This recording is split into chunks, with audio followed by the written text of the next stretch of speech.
Hello, folks. This is another edition of Sales Haven Insights. We have with us today the fantastic Richard Smith, who is the co-founder and the head of sales for a fantastic company, Refract. Richard, thank you very much for joining us. Pleasure to be on here, Kenny. I can't remember the last time I was described as fantastic. Probably my mother. Well, yeah. like I say, we had a brief conversation before we became live here, and I've sort of been keeping an eye on what Richard has been doing over the last, I don't know, maybe 3-4 years, and the company that he's developed with his founders and the people he's been involved in. He's certainly providing a great solution to the sales industry. I came across Richard first of all when I interviewed Carol Mahoney last year, around about September 2018 last year, and she advised me that I did need to speak with Richard. I dropped the ball a little bit, but we're here now, maybe a year and a little bit later. So thanks very much for joining us, Richard.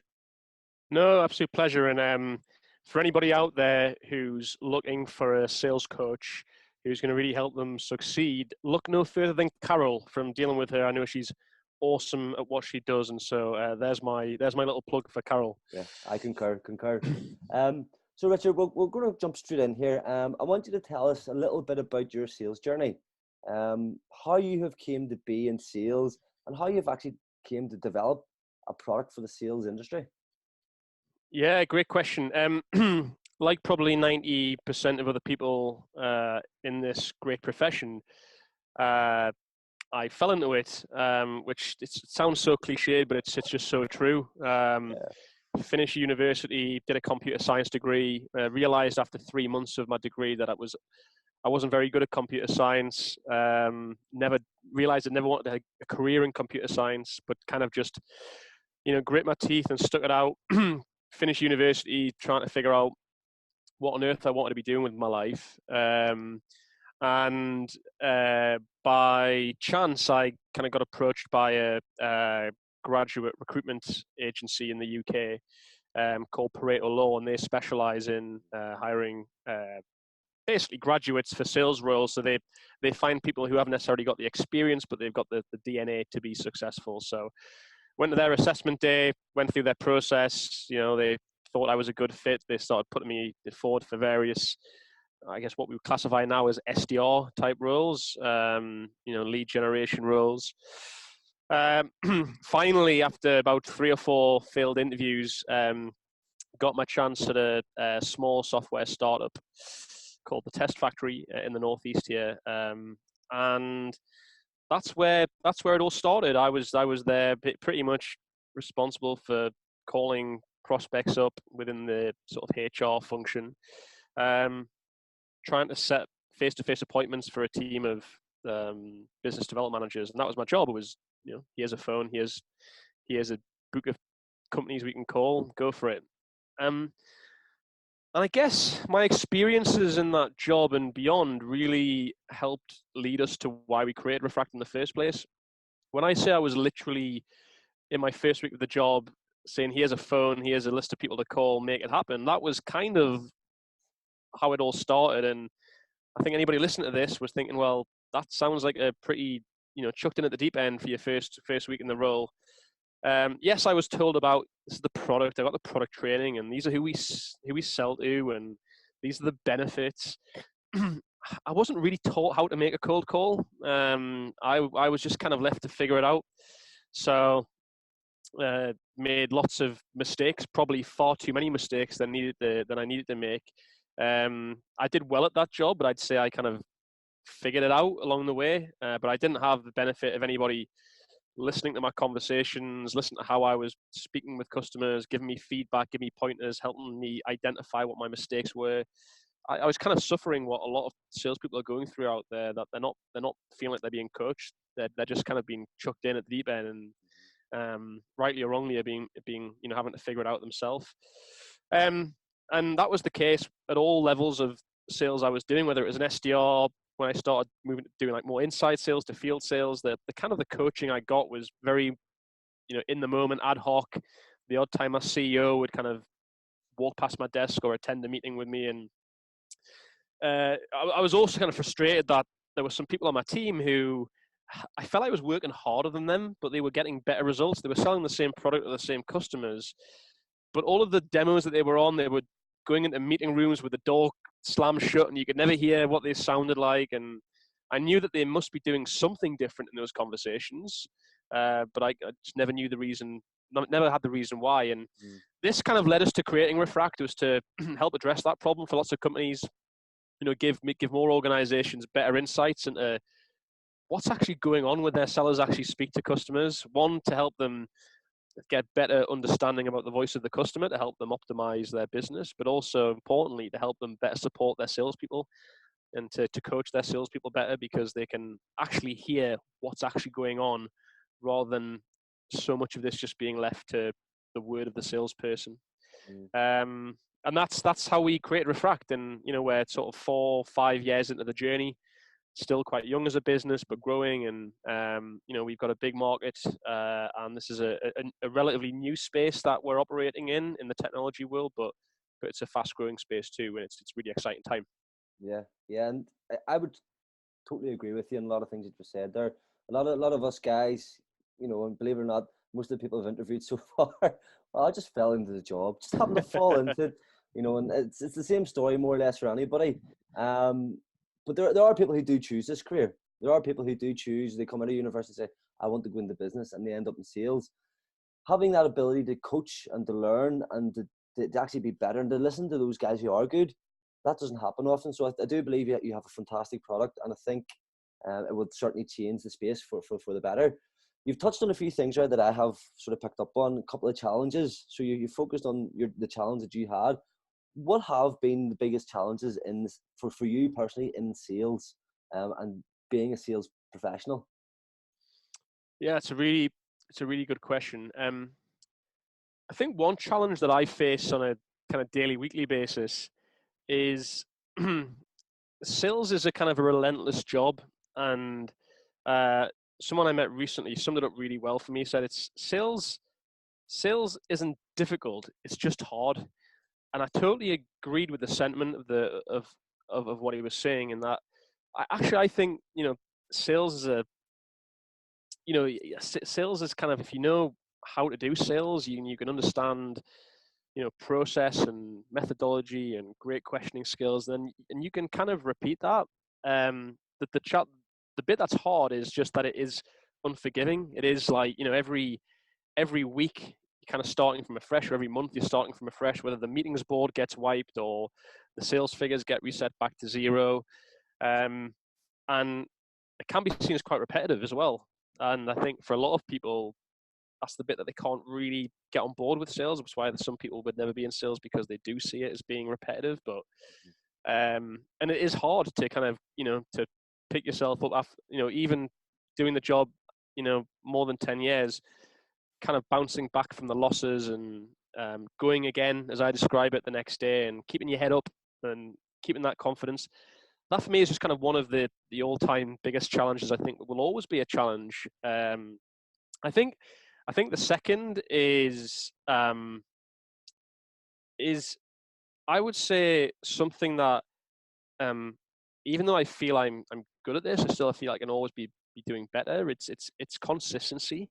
It's consistency of having those excellent conversations with customers again and again and again. And it's when you kind of cut corners, when you don't ask the meaningful questions on your discovery calls that you should ask, or you don't, simple things like you're not relentless with setting next steps, and you cut those corners and then you get punished. You lose control of deals, and it's kind of like you have to be on it every single day, and you have to be consistency is almost the route to success for any salesperson, is being consistent. And I think the final the final challenge that we've faced is definitely focus of who we're contacting, and being super laser focused on who is our most ideal customers, who are the people that we best help. And it's not good enough just to say, oh, we help, the software sector or the healthcare sector. So, well, what about who does that person look like? What are their traits? How old are they? What does their team look like? What kind of personality do they have? When you can kind of really nail down actually who is your ideal customer profile, then sales becomes a lot easier. But it can also be so tempting to move away from that and to start trying to sell to everybody. And it's that super laser focus, which is a challenge. I'm always having to kind of make sure that we're looking at that and realigning ourselves with that as a team. But it's very easy, especially when you're dealing with such a potential huge market, to lose that focus. So, yeah, so there's kind of three of the big challenges that I typically face. Yeah, and I agree. You know, the focus is certainly something. Only last year I spent a whole year researching focus, and I actually discovered that focus is a byproduct of discipline. If you're Yeah. disciplined enough, then you will be focused. So we actually need to learn to be disciplined. And again, time management plays a very big part in that, and managing how you are. This is only something, again, in the last year that I've been researching and developing, because I felt the same. And the more and more people I speak to right across the sales industry, it's the same particular problem, the same particular challenge. So it's really, really interesting that you've come up with that. How do you manage that? Just quickly, how do you manage to overcome those particular challenges, particularly the focus?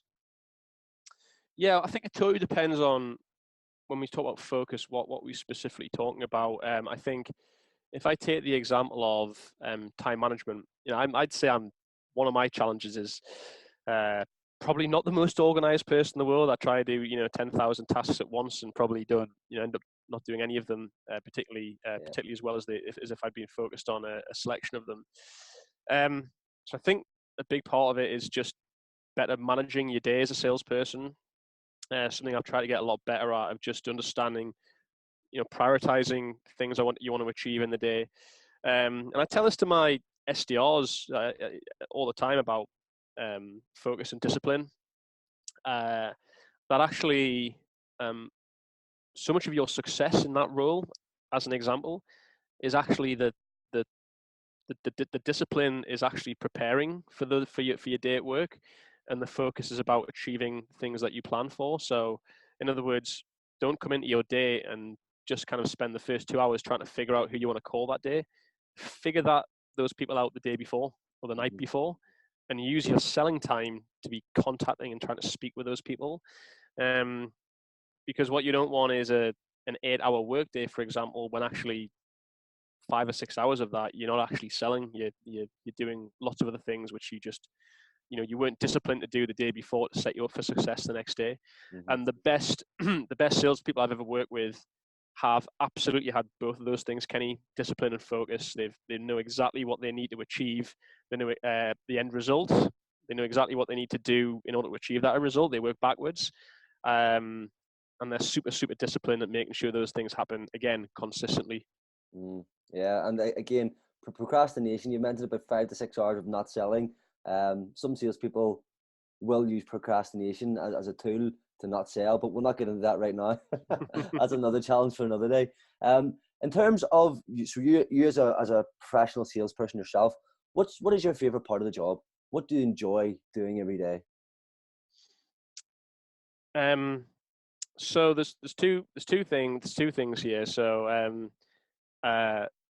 first of all, I still love selling and speaking with customers, and there's a big thing about, when you go to sales leadership and you're in a sales leadership position, you should actually at that point stop doing so much selling, and it's about enabling the people that you work with to sell. And I do buy into that concept, but I just can't help myself. And I think that's just the natural salesperson in me, where I'm always looking for opportunities. I'm looking for new prospects. I'm not necessarily focused on, totally focused on that, but I still get the buzz. I still get the buzz of, having a great conversation with somebody, of helping someone buy, of feeling like you're making someone successful. And I think I'll always have that. And I'm kind of a big believer that as a sales manager, as a sales leader, you need to set the expectation to your team, and you need to show that you can do it well, so that you get the respect and buy-in from your team.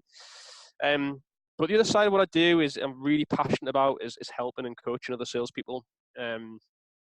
There's nothing more fulfilling in my role than working with an individual, for example, doing role plays and seeing how that they change, getting them to listen to their own calls, giving suggestions, and just hearing them make those improvements, put those things into practice that same day, and reap the benefits.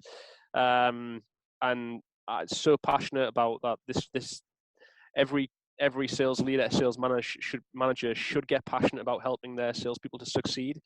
And it's about, you know, helping them win. It's not about you winning. It's about helping your sales team win. And it's a big, you know, big part of what we do at Refract as a product, but it's also as a culture. We have that that real passion for developing our salespeople. And if you don't develop your salespeople, you're not going to be as successful as you want to be, and you're going to run the risk of losing your best salespeople too. So, yeah, it's something that I've two things I'm really passionate about. Is one, just the buzz of having those great conversations and those opportunities, but also is helping other people succeed, particularly those, you know, young people starting the profession, a bit like me, who maybe didn't have the, you know, but trying to not let them have the experience I had. Yeah. But yeah. Yeah, I think we've all been there. I think it's a journey every salesperson has to go on. You know, they have to start somewhere. They have to start at the bottom of the pile. They have to go through that agonizing journey of making those calls and learning how to deal with dodgy customers who are just angry all the time. Yeah. That actually shapes the salespeople that we become. It certainly shaped me into learning how to just be honest, learning how to just be upfront with the customer and say, listen, okay, this product might not work for you, but this might work for you in another 5 years. I know you're angry right now, Mr. Customer. I'm sorry I've wasted your time. So yeah, it's a journey I think every young sales professional has to go on. But to have people like yourself coach them on that journey is certainly helpful. And that would kindly lead into the next sort of question is, for a sales professional starting out in their journey or experienced, what would be your 3 top tips to becoming a better sales professional? Yeah, I really like this question. I think one is be fearless, and what I mean by that is remove self-limiting beliefs that so many young salespeople have, so many experienced salespeople have, because they're the things that really hinder quick progression. You know, things like being afraid to pick the phone up and make a cold call, or being afraid to ask a tough question to a prospect. They're just self-limiting beliefs that ultimately just restrict your success and put the reins on. So I think it's just one of those things you're going to come into the profession, you've got to remove those shackles as quick as possible. Secondly, I think the big thing is, if you want to be good at the job, like any profession in the world, sports, entertainment, in medicine, you've got to practice to be good at what you do. And this is just so many salespeople out there are just winging it.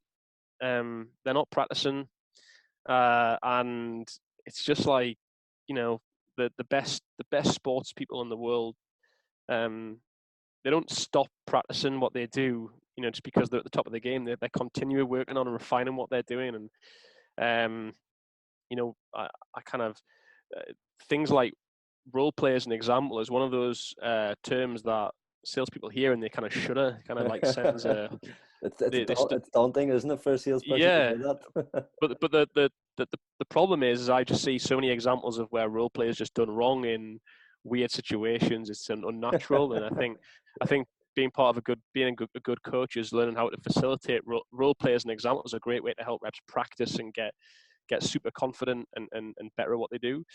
And the third is when you switch your mindset from being a salesperson to being a doctor.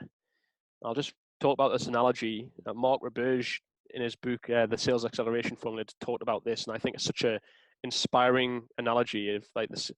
Sales should be less like a salesperson, a prospect, more like a doctor and a patient. And then what he meant by that, which is kind of why I'm using this as my third tip, is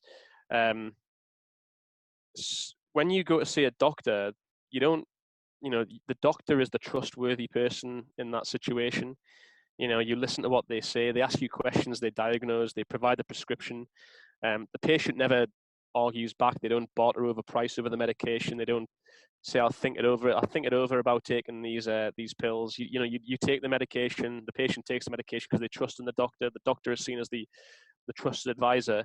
I think if you start to think of yourself in sales as that doctor, and your prospects being the patients, one, you're going to start to want to help people more rather than just sell to them. Mm-hmm. And secondly, you're going to be controlling prospects through your sales cycle rather than it being you being guided by the prospects. Because so many customers out there, prospects, they're not used to buying products. They're not used to going through buying cycles. So we need to help them understand how to buy. And a lot of that comes from us prescribing next steps, prescribing who they should be getting involved in a conversation. And that just speaks back to that doctor-patient relationship. So I think, be fearless, remove those self-limiting beliefs, and particularly the doctor-patient relationship as well, as I think two things that I think are some, hopefully some great inspiration for people out there just starting in the profession. Yeah, I totally concur with what you're saying, particularly the mindset and the consultative approach to selling. You should be very much helping your customers. There's a lot of people in sales jobs for the wrong reasons. Yeah. This is why I actually like that last tip so much. A lot of people in sales jobs for the wrong reasons. They're in it for money. They see it as a quick buck. This is why they actually become terrible salespeople, because they're not trying to diagnose a problem, not trying to help their customer, trying to line their pockets with money. If you actually help customers a little bit more, you actually end up lining your pockets anyway. So why not have a bit of reward in your day-to-day job? Help someone be better at whatever they're doing in the job, or help them live a better life, or provide them with a better solution, and then make a little bit of money while you're doing it. So that's actually, for me, it's called the belief gap. So you have to believe in the product that you're selling, and then you can become the trusted advisor. As well as that, you touched earlier on product knowledge, and when you're first starting out about product knowledge, that actually plays a big part in that analogy as well. Once you become the expert in your product, you can also then become the trusted advisor, because if your customers have any questions, you can answer anything. And if you don't know the answer, well, we all know what to do. You don't bluff them. You say, okay, thanks very much. Yep. I'll come back to you with the answer. So yeah, those are absolutely 3 fantastic tips. And I'm sure our listeners will certainly suck them up. So listen, just before we shoot off, Richard, I want you to tell the guys, you touched a little bit about, the company. Tell us a little bit where people can find you, and what's coming up next for Refract. Yeah. So, if I start there, it got an exciting time at Refract. We got some really nice new enhancements coming to our product in the early part of next year, and really looking at how we can make also what we do more linked to more self-development of individuals. So, being able to have learning triggers and relatable learning content given to salespeople based on what's actually going on in their conversations. So particularly those who are they're not getting the time or attention from their managers, they can start to help self-develop and self-learn just by understanding what's going on in their conversation. So we've got some really nice enhancements coming out. And start of next year we'll be doing various events as well, which is pretty good, conferences, etc. As far as myself, I'm pretty active on LinkedIn, so feel free to connect with me on there and share. Love to hear more about people watching this, what some of their kind of frustrations and challenges are in sales, because it's always great to hear people who are in this profession how they're feeling. And I get a lot of people messaging me on LinkedIn, kind of they read my content and share, I feel exactly how you feel, I've had experiences like this, and they find it hard to talk about those out in public, and it's always great to hear that and to provide some good advice. But yeah, apart from that, check us out, www.refract.ai. So yeah. Excellent. Well, Richard, thank you very much for your time. It's been an honor to have you finally on after Carl Mahoney has recommended you. Carl, shout out to you, Carl. You'll be tagged in this video. Thanks very much, Richard. Cheers. Thanks, Kenny. Thanks.